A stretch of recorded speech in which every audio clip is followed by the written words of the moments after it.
Okay, Boo, what's your Upadeshamrita slok? What? Haribol. Vacho vegam manasa krodha vegam jiva vegam udara upasta vegam etan veganyo vishahet dira sarvam apimam pritivim yasishyat.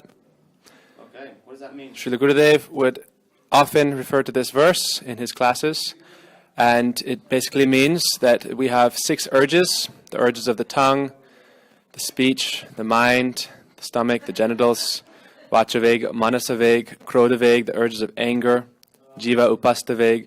So that person who can conquer all these 6 urges is no longer a godas, or servant of the senses. He becomes a goswami, a master of the senses. Go means? Go means the senses. It also means the cows and braj, the gopas, the gopis. But essentially go in Sanskrit means the senses. You know, we know the different senses, touch, taste, smell, and so forth. So these are always pushing us towards the objects of the senses to enjoy.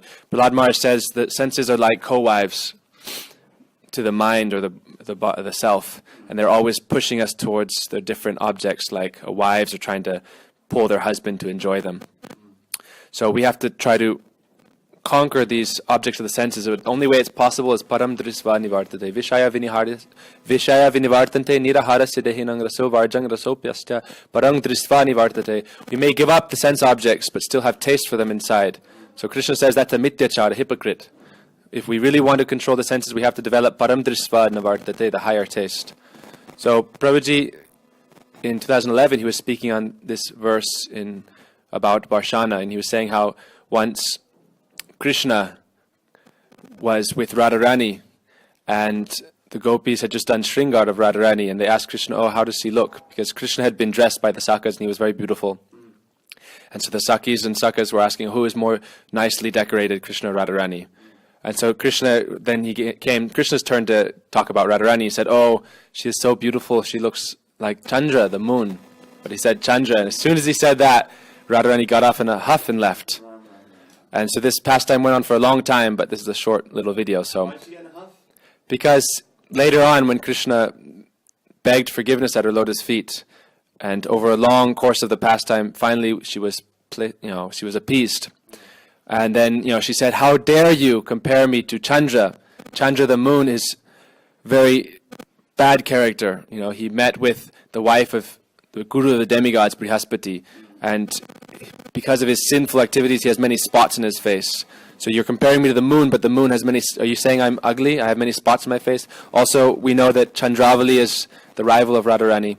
So by using that name Chandra, Krishna offended. So there, Vaishnav said that we should understand that this verse, Vacho Vegam, Rupa Goswami is implying it means much more for the Nitya Siddhas. Even Krishna himself has to follow Vacho Vegam.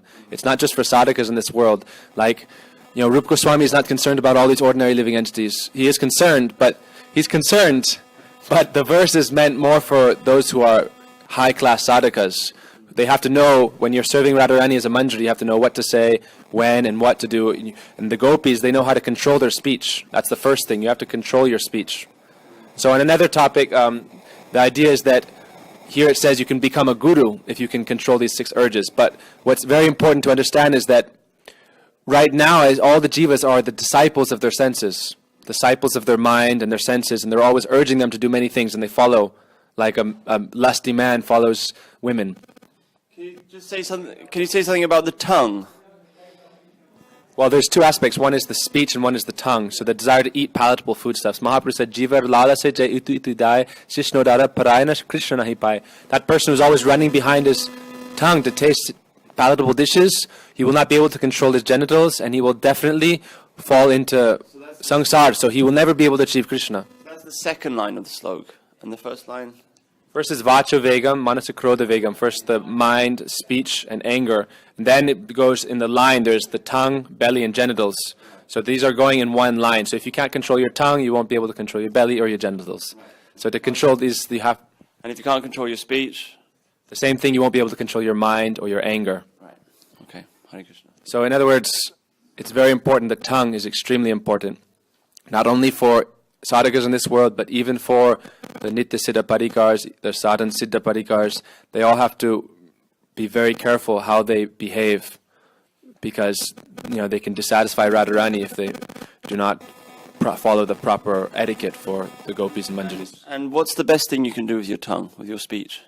Always engage in Hari Kirtan. You should glorify Guru and Vaishnavas. By glorifying Guru and Vaishnavas, their qualities come within your heart. And by finding fault in others, then you make a bridge and their bad qualities come within you. Even if they don't have those qualities, if you're criticizing anyone, Gurudev would say, those bad qualities come to you, therefore never criticize. You should never find fault in others, only look for the faults within your own heart.